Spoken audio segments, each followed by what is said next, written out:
Dicen que en el convento de Santa Umbría las campanas no suenan, respiran. La primera vez que lo escuché, era de noche, y yo estaba afuera, fumando como si el humo pudiera protegerme de Dios. Todo empezó con una desaparición. Clara, la sacristana, dejó una vela encendida y juró que al volver, la vela estaba apagada y ella estaba enamorada. No te lo puedo explicar, me dijo temblando. Es como si alguien me hubiera pronunciado el nombre por dentro. Esa misma madrugada, encontraron el armario abierto en la sacristía, y dentro, un velo blanco, antiguo, perfumado a lirios y a piel. Nadie lo recordaba allí. Nadie lo reclamó.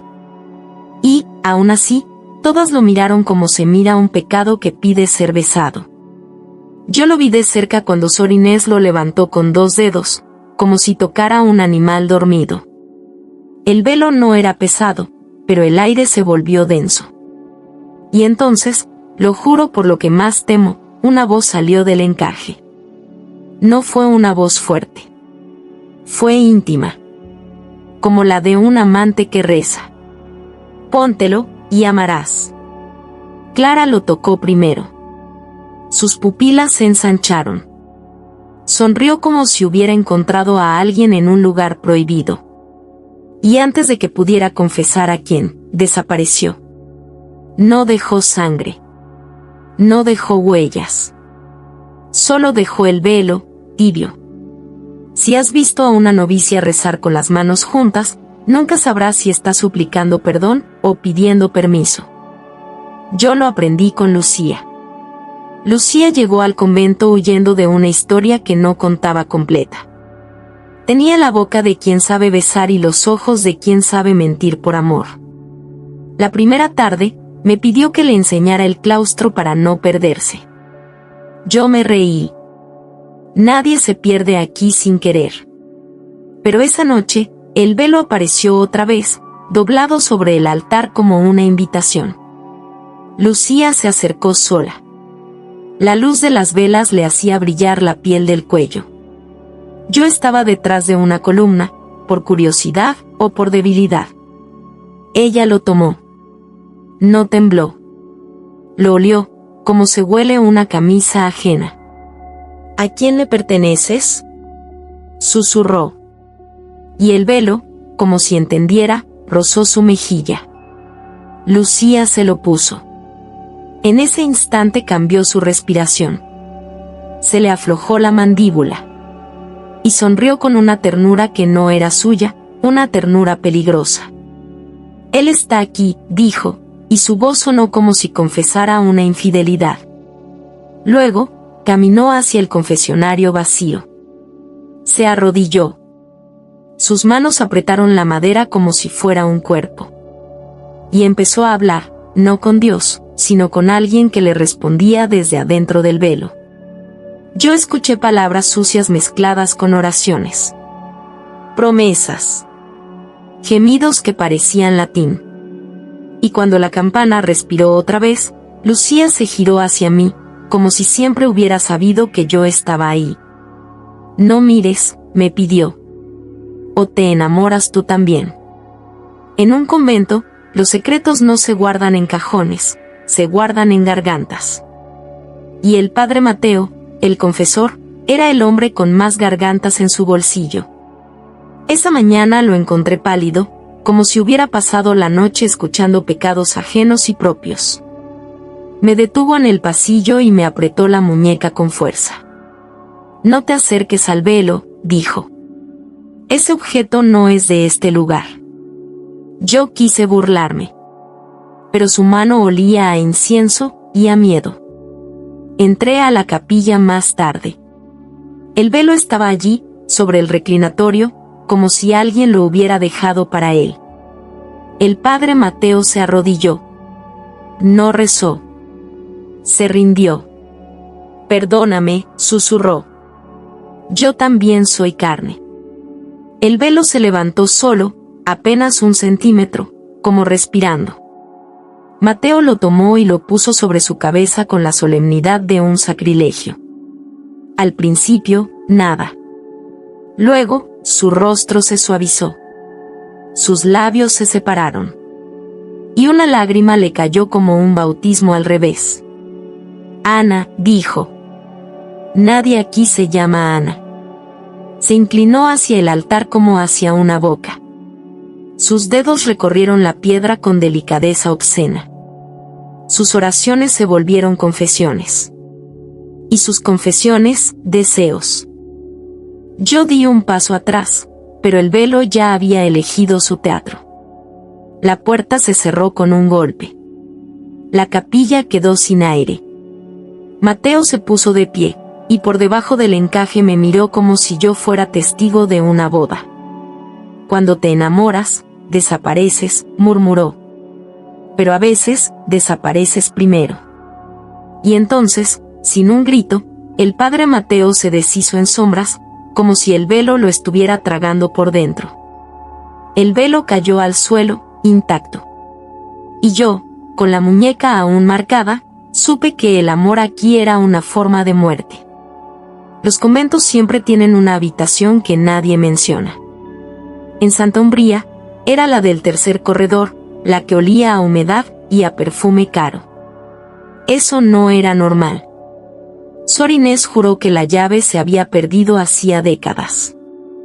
Aún así, esa noche, la puerta estaba entreabierta, como si la casa misma quisiera que entráramos.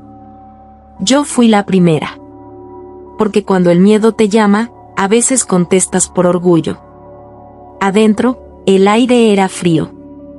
Había una cama de hierro sin sábanas, un espejo cubierto con un paño negro, y en el centro, sobre una silla, el velo. Como si alguien lo hubiera estado esperando, vestido para una cita. En la pared, marcas de uñas. No de manos, de desesperación. Sor Inés se persignó, pero su voz se quebró. Aquí encerraban a las que caían, susurró. A las que amaban demasiado. Yo di un paso hacia el velo. No lo toqué, y aún así sentí un cosquilleo en la piel, como una caricia invisible. El encaje se movió. No por viento. Por intención. El espejo detrás del paño hizo un sonido mínimo, como una risa contenida. Sor Inés no resistió, arrancó la tela y miró. Yo vi su cara cambiar, primero horror, luego alivio, luego deseo. Está ahí, dijo. Él me mira como nadie. El reflejo del espejo no era su reflejo. Era un hombre de espaldas, alto, con sotana, pero con manos manchadas de tinta y sangre. Sor Inés tomó el velo y se lo puso con hambre, como si se pusiera un nombre nuevo. Y, justo antes de desaparecer, me susurró algo que me dejó sin fe en mis propios ojos. No es un velo, es una puerta. En Santa Umbría hay una virgen que no está en los libros. No es blanca ni luminosa, es oscura, casi negra, con labios rojos como si alguien le hubiera pintado la boca para pecar. Le dicen la Virgen de la Sombra. Y esa madrugada, cuando el velo volvió a aparecer, estaba a sus pies, como una ofrenda. Yo ya no buscaba explicaciones. Buscaba sobrevivir sin enamorarme. Pero el convento era un organismo, y yo estaba dentro de su garganta. Me acerqué a la estatua. La madera estaba tibia. Eso no debería pasar. En la base había una inscripción en latín, arañada como por uñas: amor est absentia. El amor es ausencia. Detrás de mí, escuché pasos descalzos. Era Lucía. No vestía el hábito completo. Solo una camisa fina, demasiado humana para un lugar de santas. No puedes luchar contra esto, me dijo. El velo no te obliga. Te revela. Lucía levantó el velo y lo sostuvo frente a la Virgen. El encaje pareció oscurecerse. Y entonces la estatua parpadeó. No lo digo como metáfora. Parpadeó. Lucía se puso el velo y se acercó al rostro de la Virgen como quien se acerca a un amante dormido. Sus labios casi tocaron la madera. «Bésame», susurró la voz, y no supe si venía de la estatua o del velo. Lucía besó a la Virgen. Y el beso sonó húmedo, real. La capilla se llenó de un olor a lirios y sexo, y yo sentí que algo dentro de mí quería arrodillarse, no para rezar, sino para suplicar ser elegido. Lucía se apartó, sonriendo. Ahora entiendo, dijo. El velo se alimenta de fe, porque la fe también es deseo. Si alguna vez has visto una procesión, sabes que la gente camina para recordar. En Santa Umbría caminaban para olvidar. Esa noche, la procesión era para los que ya no estaban. Las monjas salieron con velas. No cantaban. Susurraban. Como si temieran que la música despertara algo más. Yo iba al final, con el corazón encogido, buscando a los desaparecidos en cada sombra. Y entonces los vi. Entre los árboles del claustro, figuras con velos blancos, moviéndose sin pisar el suelo. No tenían rostro. Tenían una promesa. Cada una llevaba las manos juntas, como en oración, pero en sus dedos había anillos. Bodas sin cuerpos. Lucía caminaba a mi lado. El viento le pegaba la camisa al pecho, y yo odié la parte de mí que notó eso incluso en medio del horror. No están muertos, me dijo. Están enamorados en otro lugar. La procesión llegó al pozo del patio. Sor Inés, o lo que quedaba de ella, estaba ahí, cubierta por el velo, quieta como estatua viva. El padre Mateo apareció también, pero no caminando, flotando apenas, como si el aire lo quisiera. Las velas parpadearon. La Virgen Negra, desde la capilla, parecía mirar hacia nosotros a través de la noche. Sor Inés levantó una mano y señaló el pozo. Aquí cae lo que sobra, dijo la voz bajo el encaje. La vergüenza. La duda. El nombre antiguo. Una monja joven dio un paso adelante, temblando. Se puso el velo, lloró de felicidad y se dejó caer al pozo sin gritar. El silencio después fue una blasfemia. Y yo entendí el ritual, el amor era la cuerda, y la desaparición, el sacramento. La carta llegó dentro de un misal viejo, como si alguien la hubiera escondido para que solo apareciera cuando todo ya estuviera ardiendo. Era una hoja amarillenta, escrita en latín torpe, manchada en los bordes como si hubiera tocado agua bendita y sangre al mismo tiempo. Yo no sabía latín, pero el padre Mateo me había enseñado suficientes trampas. Lucía la leyó en voz alta, despacio, con la garganta apretada. No es velo de santidad. Es velo de boda.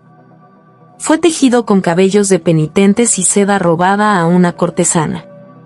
Se consagró con una promesa: quien lo use amará sin defensa, y será llevado al lugar donde el amor no necesita cuerpo.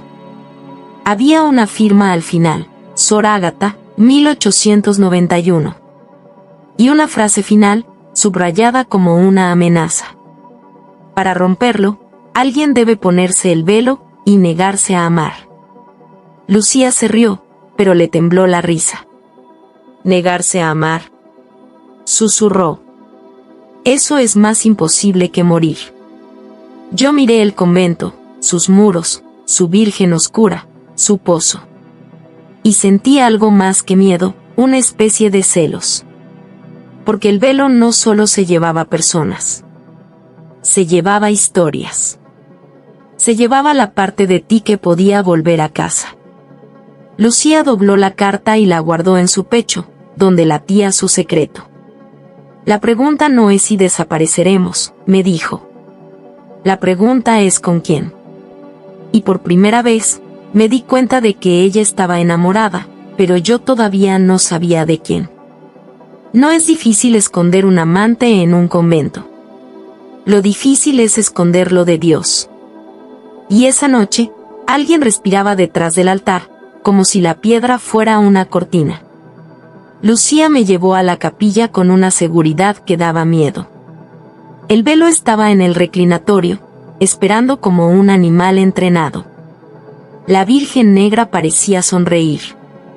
«Te lo voy a mostrar», dijo Lucía. «Lo que todos aman cuando se lo ponen». Yo quise detenerla, pero ella ya estaba de rodillas. Se colocó el velo con una dulzura casi obscena, como si se pusiera las manos de alguien sobre la cara. Y entonces, detrás del altar, se oyó un susurro. Un hombre salió, lento, elegante, vestido como sacerdote, pero con ojos que no eran humanos, demasiado brillantes, demasiado seguros.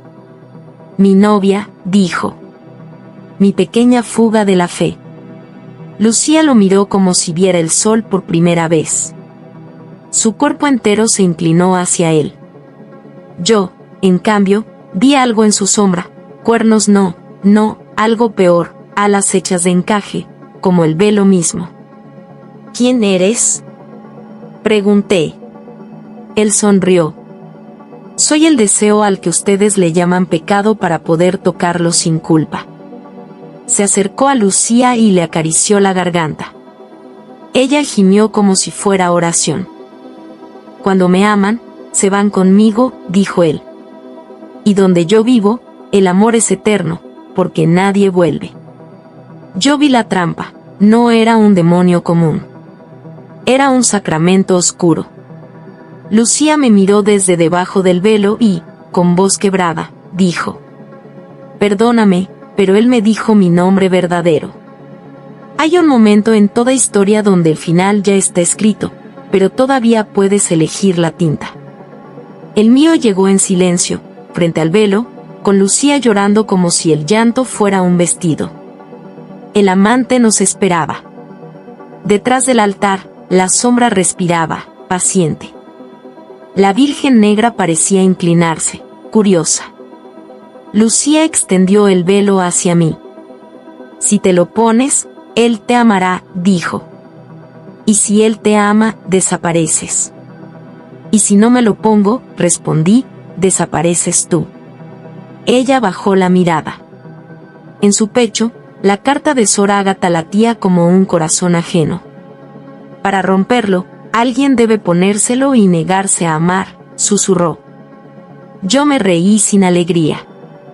Negarse a amar, en un lugar construido para amar a Dios. Tomé el velo. Olía a lirios, a confesión y a cama deshecha. Me lo puse. El mundo cambió de color. Escuché su voz por dentro, perfecta, íntima, hecha para mí. «Te esperé siglos». Sentí el amor como una ola caliente, subiéndome por la espalda.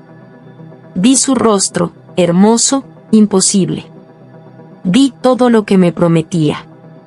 Paz. Placer. Eternidad sin culpa. Y entonces recordé la frase: «Amor est absentia». «No», dije, y la palabra me rasgó la garganta. «No te amo». El velo se tensó como un animal herido. La capilla tembló. Lucía gritó mi nombre. La sombra detrás del altar se deformó, como si le arrancaran la piel. «Mientes», rugió. «Todos aman». Yo respiré, llorando. Todos, menos el que decide quedarse. Arranqué el velo y lo lancé al suelo. Por un segundo, vi a Clara, a Sor Inés, al Padre Mateo, parpadeando en el aire, como reflejos que quieren volver. Y luego, el encaje se deshizo en polvo blanco. Lucía cayó de rodillas, libre y vacía. Y yo entendí el precio final, rompí la maldición. Pero la última vez que amé, fue la última vez que fui yo. Dicen que el polvo del velo todavía está en las grietas del suelo de la capilla. Yo lo sé porque, a veces, cuando la luz entra de lado, el aire brilla como si algo invisible respirara encaje. Lucía se quedó. No desapareció. Pero tampoco volvió a ser la misma. La vi caminar por el claustro con pasos lentos, como quien aprendió a vivir sin una parte del alma. Rezaba más que antes, y eso, paradójicamente, daba miedo. Porque ya no rezaba por fe, rezaba por nostalgia. La Virgen Negra sigue ahí. Nadie la toca. Nadie la besa. Sin embargo, algunas noches, el rojo de su boca parece fresco, recién pintado por manos que no duermen. Y las campanas volvieron a sonar, sí. Pero a veces se equivocan y, en lugar de sonar, suspiran. Yo me fui del convento al amanecer, creyendo que había ganado. Pero el amor que negué no se fue, se quedó en mí como una marca. Desde entonces, cuando alguien pronuncia mi nombre con demasiada ternura, siento el impulso de desaparecer. No por miedo, sino por costumbre. Semanas después, llegó una caja sin remitente a mi casa. Dentro había un pañuelo blanco, común, barato. Pero olía a lirios. Y en la tela, bordada con hilo oscuro, una frase. Quien no ama, también desaparece lentamente. No supe si era amenaza o promesa. Solo supe una cosa: el velo se rompió, pero la puerta aprendió mi voz.